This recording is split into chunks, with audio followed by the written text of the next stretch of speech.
So some of the Friends cast posted emotional tributes to social media to their friend Matthew Perry, who sadly we talked about it, passed away last month. Jennifer Aniston shared this behind-the-scenes pic of her and Matthew and shared this text between them where he wrote, "Making you laugh just made my day. It made my day." Oof.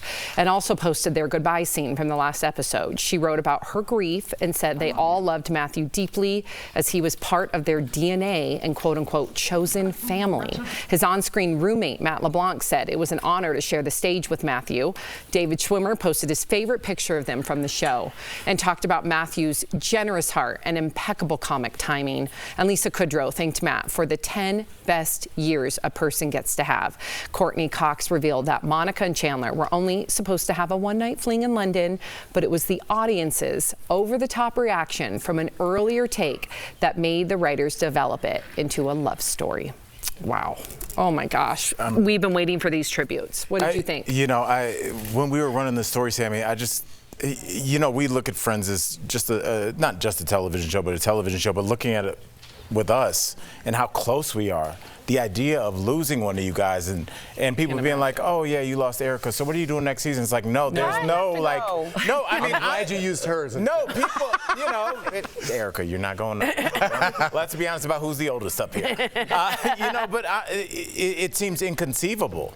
And so I understand why it took them kind of so long to say something on social media, but also I wonder how long it's going to take, if ever, for them to kind of just wrap their head around the fact that this person that they really know their adult life around is gone. I couldn't imagine. I couldn't imagine being without one of you guys.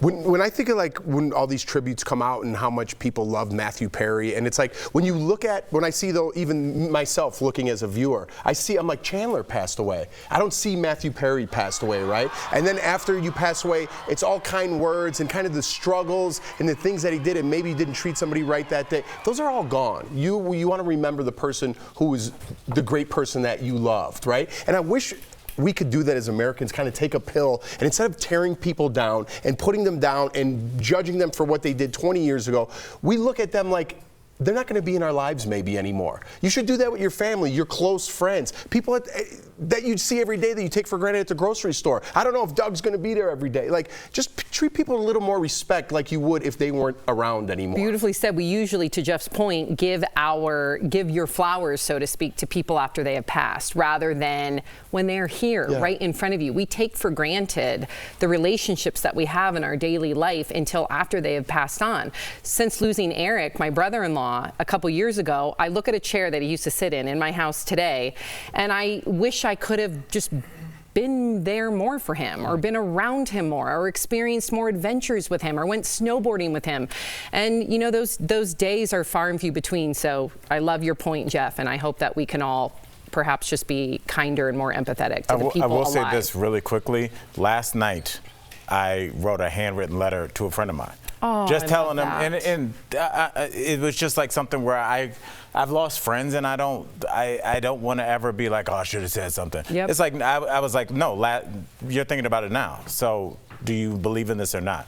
So yeah, it's a thing that you should act on. So I agree. Tori, what are you thinking? I don't know. I've been watching Friends recently, and I just read Hank Azaria's piece in the New York Times about how he got him sober. Matthew Perry got him sober with a lot of humor, and he said Matthew Perry did want to be known for Friends, but he really wanted to be known for recovery. And I think that's an important piece that we should bring into that this man anonymously got so many men, so many people that we will never know about onto a better path. He was a true, hate to be punny, but a true friend to those people. Well said. Yeah. Whew. All right, so Brady Bunch star Barry Williams gave it his all last night on Dancing with the Stars, which did a tribute to the late Whitney Houston. Barry, who was 69, ripped open his shirt during a dance-off with Jeff's boy, Jason Mraz. Barry did win the dance-off, which gave him 3 extra points, but that was not enough to save him from elimination. What do you guys think of Barry's big reveal? Fantastic. He looked fantastic. Yeah, he looks good. You liked it? Yeah. Okay. Yeah. All right. Jeff, why do you have a face? I like it. I'm here for it. But you had a face. No, I was celebrating. I thought Erica was going to give it a little more pizzazz. I know. Give Barry his flowers while he's with us. I think I just did. Yeah, you did. Barry. But don't you think when you heard Barry ripped off his shirt, you weren't expecting to be like, all right, Sir! But would it have mattered even if he wasn't in great shape? Look at that. It's a really good-looking Sammy, dude. I looked at this video and like when he ripped open his shirt and like yells up to the heavens, it was a very like primal moment for him. great And I for feel him. like he really went for it. And how many people can say when they're right there in the moment that they should have just gone for it? Just go after it. If you look silly, because he could have been a meme. He committed. He could have been a meme. He could have been a GIF and like, don't be this guy. Look at He this. still will. Well, he will. Yeah, he will be. It's But still happening. you know what though? No, you can hate all you want. No one's gonna have that moment. Ripping off a pink satin shirt. Come on. He did it well. I also think at 69 years old, listen, it's, again, we always bring up the Beckham documentary. If you haven't seen it on Netflix, it's fantastic. But David Beckham tried to go back to soccer before retiring, and he realized at like 40 or whatever he did retire, that his body didn't feel the Right. same. To be 69 years old and doing these 8-hour practices every day, let me tell you, it's a lot more difficult for Barry Williams than Jason Mraz because of age. And I think we need to remember that. And I'm not sure if the judges take that into consideration or not.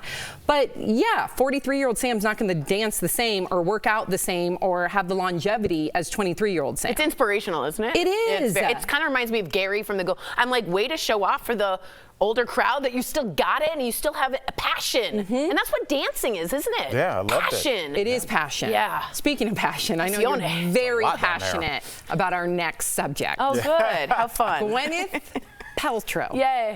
Is revealing what attracted her to her husband, Brad Falchuk. Gwyneth is on the cover of People magazine, Tori. She looks beautiful. And said Brad and her late father, Bruce Paltrow, share some similarities. She said Brad reminds her of her dad, like a blue-eyed Jewish TV writer with a heart of gold, and added, I finally chose my dad. Bruce died in 2002 from cancer. He was a producer and director known for his work on shows like Saint Elsewhere. All right, Tori. Well, I can't fault her for this. I have to be honest. Also, my father was always known as the Mensch from heaven, and Mensch is Yiddish for just being like the best kind of a guy. When you find someone with the heart of your dad, if you're lucky enough to have a dad like mine, you found the right one. And Brooks is a Mensch. So there's not, I'm very proud too. It's weird if it's not healthy.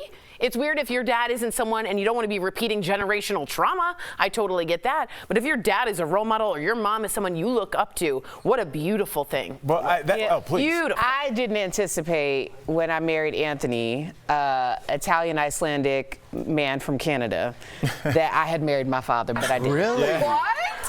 Roosevelt and Anthony? Because they have the spirit. Mercy, Yeah. Lord. I mean, I don't know how it happened. I really don't. And then I didn't even truly realize it until my dad was my dad loves my husband. I know. Like, he gives him, there are times where it's like the four of us children and Anthony, and we're like, well, what about us? We came from you. Right. But it's his diligence, his work ethic, his business acumen, the way that he takes care of the household. And his daughter. Yeah, it's very much like my father. But then when it goes the other way, and we disagree, he argues the same way my father does. And I have to I find myself where I'm like, this is my husband, he is not my dad. So I'll be like, you are not my father, okay? So now we get into, it's like this whole way that I've been going against my dad, when we argue my entire life, except now it's my husband. It's very strange. It's very, very strange, but it happened. Your dad Erica, was helping you practice. You got to call your mama for some tricks. She'll give you tips and tricks. Yeah, well, she don't help because I think that she might like him more than she likes me. I find it interesting, because you're like, Tori, you said, you marry your father, but a lot of times you think about how your relationship with your parents changes over the ages, and usually when you're first out of the house, you might not have had a great situation with your mom. Yeah, you don't want to do it or that your way. dad. So Right. you might go out and your first spouse might be the exact opposite. Yes. Totally. And then the second spouse, when you're 40 and you're like, wait, my dad made some good points. My mom was kind of cool.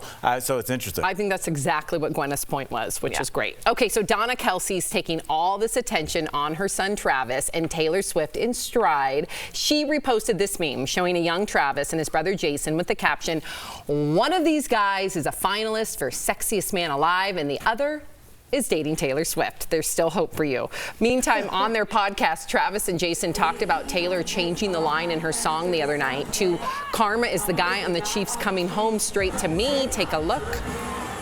Yeah, no, I had no clue. Might have had a little bit of a clue. Definitely when I heard it come out of her mouth, still shocked me. I was like, oh, she really just said that. All right. You were so shocked you left Scott hanging.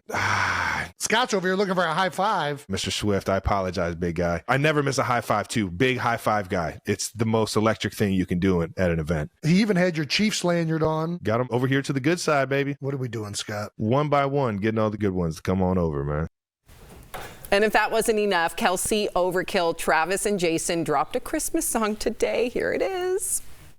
You were handsome, you were pretty, you're the king of South Philly. When the band finished playing, they howled out for more. The leathers were swinging, all the joints they were singing. We fought on a corner, then danced through the night. The sound of the Silver Ages choir. We're going to let a chief steal the show? Hell no. Bells were ringing out for Christmas Day. All right, Jeff, the song will be featured on an album with some other Eagles players and Patti LaBelle, who sings her signature song this Christmas. What do Hold you on, think, before Jeff jumps in, I okay. have to clarify some things because I was like, how is Auntie Patti involved in any of this, right? So apparently she is singing this Christmas, but she sings it with the duet with the Philadelphia Eagles offensive tackle Jordan Mailata on the album, who apparently has the voice of an angel. Is that right? Is that it? Sounds like it. This is my jam. Oh, I love this. And I know Jeff loves a good Christmas song, and you like football. Is this a good collab for you? Absolutely. Listen, I still want to say, too, I'm so happy he has his brother there to keep him grounded from all this, because then it's just going back and talking to your buddy. Your head could go through the roof with all this attention, and he's got his family, which seems like they have a great sense of humor, too. So I think that's really important to keeping him grounded. But I do want to say, no one else got this reference, Sam. Don't you think that's a little throwback from the Rudolph, the claymation? I want to be a dentist. Yes. With the abominable snowman, Yes, right? 1,000%. It's the stop motion. I never even Nobody thought else about got that reference. No one, definitely. That's one of my vintage favorite Christmas Same. movies. That's all we watch. I Remember? mean, we watch the new ones. Oh, no, I know. I love that movie. Me too. We've already started. Have you started? Not yet, but I mean, that song We kind of got me started. in the spirit. Oh. Trees up, I'm ready to go. Yes.